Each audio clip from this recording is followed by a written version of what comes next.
ओम परमात्मने नमः। 13वें अध्याय में भवाटवी का वर्णन और रहुगढ़ का संशयनाश। तो जड़ भरत ने कहा कि राजन, यह जीव समूह सुखरूप धन में आसक्त देश देशांतर में घूम फिरकर व्यापार करने वाले व्यापारियों के दल के समान है। इसे माया ने दुस्तर प्रवृत्ति मार्ग में लगा दिया है, इसलिए इसकी दृष्टि सात्विक, राजस और तामस भेद से नाना प्रकार के कर्मों पर ही जाती है। उन कर्मों में भटकता भटकता यह संसार रूप जंगल में पहुंच जाता है। वहां इसे तनिक भी शांति नहीं मिलती। महाराज, उस जंगल में 6 डाकू हैं। इस वणिक समाज का नायक बड़ा दुष्ट है। उसके नेतृत्व में जब यह वहां पहुंचता है तब ये लुटेरे बलात्कार से उसका सब माल मत्ता लूट लेते हैं तथा भेड़िए जिस प्रकार भेड़ों के झुंड में घुसकर उन्हें खींच ले जाते हैं, उसी प्रकार इसके साथ रहने वाले गीदड़ ही इसे असावधान देखकर इसके धन को इधर उधर खींचने लगते हैं। यह जंगल बहुत सी लता, घास, झाड़, झंकार के कारण बहुत दुर्गम हो रहा है। उसमें तीव्र डांस और मच्छर इसे चैन नहीं लेने देते। वहाँ इसे कभी तो गंधर्व नगर दिखने लगता है, कभी कभी चमचमाता हुआ अति चंचल अगिया बेताल आंखों के सामने आ जाता है। यह वणिक समुदाय इस वन में निवास स्थान, जल और धनादि में आसक्त होकर इधर उधर भटकता रहता है। कभी भवंडर से उठी हुई धूल के द्वारा जब सारी दिशाएं धूमाच्छादित सी हो जाती हैं और इसकी आंखों में भी धूल भर जाती है, तो इसे दिशाओं का ज्ञान भी नहीं रहता। कभी इसे दिखाई न देने वाले झींगुरों का कर्ण कटु शब्द सुनाई देता है, कभी उल्लुओं की बोली से इसका चित्त व्यथित हो जाता है। कभी इसे भूख सताने लगती है तो यह निंदनीय वृक्षों का ही सहारा टटोलने लगता है, और कभी प्यास से व्याकुल होकर मृग तृष्णा की ओर दौड़ने लगता है। कभी जलहीन नदियों की ओर जाता है, कभी अन्न न मिलने पर आपस में एक दूसरे से भोजन प्राप्ति की इच्छा करता है। कभी दावानल में घुसकर अग्नि से झुलस जाता है, और कभी यक्ष लोग इसके प्राण खींचने लगते हैं।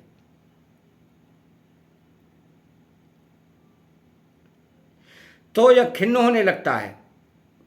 कभी अपने से अधिक बलवान लोग इसका धन छीन लेते हैं तो वह दुखी होकर शोक और मोह से अचेत हो जाता है, और कभी गंधर्व नगर में पहुंचकर घड़ी भर के लिए सब दुख भूलकर खुशी मनाने लगता है। कभी पर्वतों पर चढ़ना चाहता है तो कांटे और कंकड़ों द्वारा पैर चलनी हो जाने से उदास हो जाता है। कुटुंब बहुत बढ़ जाता है और उदर पूर्ति का साधन नहीं होता तो भूख की ज्वाला से संतप्त होकर अपने ही बंधु बांधवों पर खींचने लगता है। कभी अजगर सर्प का ग्रास बनकर वन में फेंके हुए मुर्दे के समान पड़ा रहता है। उस समय इसे कोई सुध बुध नहीं रहती। कभी दूसरे विषैले जंतु इसे काटने लगते हैं तो उनके विष के प्रभाव से अंधा होकर किसी अंधे कुएं में गिर पड़ता है, और घोर दुखमय अंधकार में बेहोश पड़ा रहता है।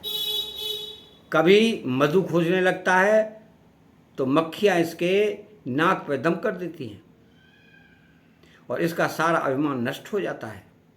यदि किसी प्रकार अनेकों कठिनाइयों का सामना करके वह मिल भी गया तो बलात्कार से दूसरे लोग उसे छीन लेते हैं।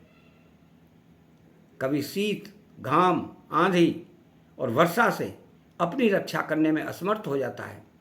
कभी आपस में थोड़ा बहुत व्यापार करता है तो धन के लोभ से दूसरों को धोखा देकर उनसे बैर ढाल लेता है। कभी कभी उस संसार वन में इसका धन नष्ट हो जाता है तो इसके पास सैया, आसन, रहने के लिए स्थान और सैर सपाटे के लिए सवारी आदि भी नहीं रहते।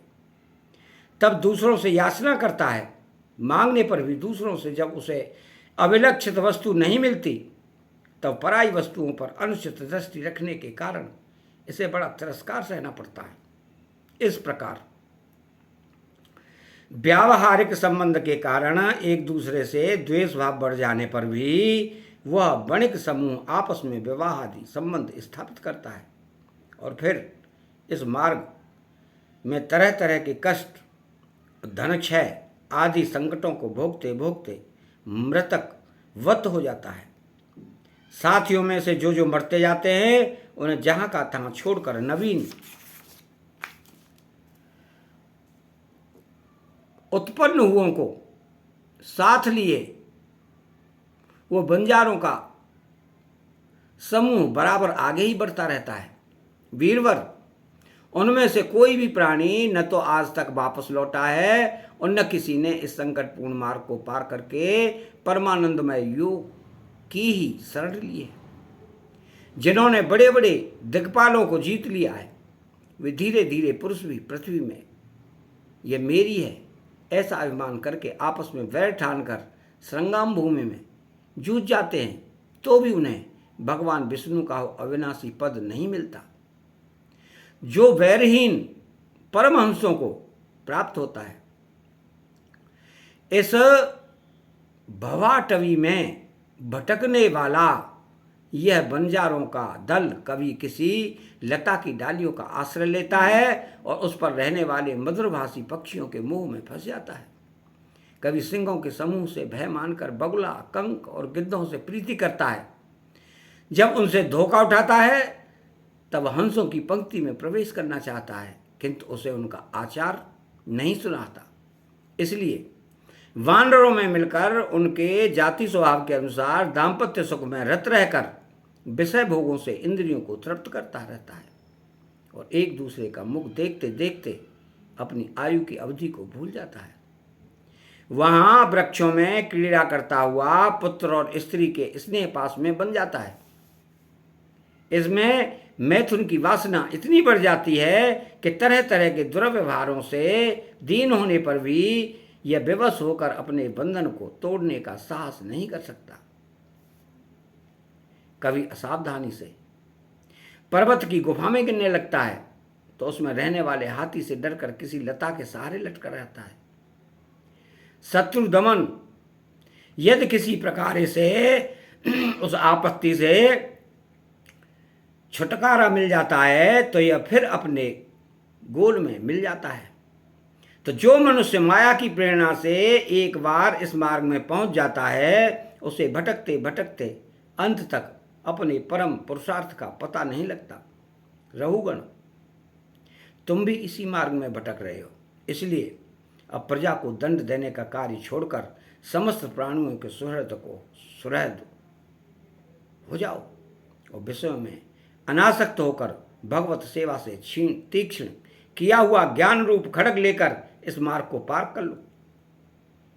राजा रहुगण ने कहा, अहो, समस्त योनियों में यह मनुष्य जन्म ही श्रेष्ठ है। अन्यान्य लोकों में प्राप्त होने वाले देवादि उत्कृष्ट जन्मों से भी क्या लाभ है जहाँ भगवान ऋषिकेश के पवित्र यश से शुद्ध अंतःकरण वाले आप जैसे महात्माओं का अधिकाधिक समागम नहीं मिलता। आपके चरण कमलों की रज का सेवन करने से जिनके सारे पाप ताप नष्ट हो गए हैं उन महान भावों को भगवान की विशुद्ध भक्ति प्राप्त होना कोई विचित्र बात नहीं है। मेरा तो आपके 2 घड़ी के सत्संग से ही सारा कुतर्क मूलक अज्ञान नष्ट हो गया है। ब्रह्म ज्ञानियों में जो वयोवृद्ध हों उन्हें नमस्कार है, जो शिशु हों उन्हें नमस्कार है, जो युवा हों उन्हें नमस्कार है, जो क्रीड़ारत बालक हों उन्हें भी नमस्कार है। जो ब्रह्मज्ञानी ब्राह्मण अवधूत वेश से पृथ्वी पर विचरते हैं उनसे हम जैसे ऐश्वर्य उन्मंत राजाओं का कल्याण हो। श्री सुखदेव जी कहते हैं कि उत्तरानंदन इस प्रकार उन परम प्रभावशाली ब्रह्म ऋषि पुत्र ने अपना अपमान करने वाले सिंधु नरेश रहुगण को भी अत्यंत करुणावश आत्म तत्व का उपदेश दिया। तब राजा रहुगण ने दीन भाव से उनके चरणों की वंदना की। फिर वे परिपूर्ण समुद्र के समान शांति चित्त और उपरतेंद्रिय होकर पृथ्वी पर विचरने लगे। उनके सत्संग से परमात्म तत्व का ज्ञान पाकर सौवीरपति रहुगण ने भी अंतःकरण में अविद्यावश आरोपित देहात्म बुद्धि को त्याग दिया। राजन, जो लोग भगवत दाश्रित अनन्य भक्तों की शरण ले लेते हैं उनका ऐसा ही प्रभाव होता है। उनके पास अविद्या ठहर नहीं सकती। राजा परीक्षित ने कहा कि महाभागवत मुनि श्रेष्ठ, आप परम विद्वान हैं। आपने रूपकाद के द्वारा अप्रत्यक्ष रूप से जीवों के जिस संसार रूप मार्ग का वर्णन किया है उस विषय की कल्पना विवेकी पुरुषों की बुद्धि ने की है।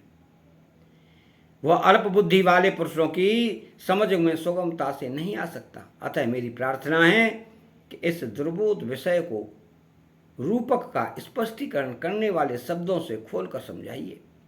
अतः यहाँ 13वां अध्याय समाप्त होता है। बेल आइकन घंटी को दबाएं, चैनल को सब्सक्राइब करें और कमेंट में जय श्री राधे लिखें। जय श्री राधे।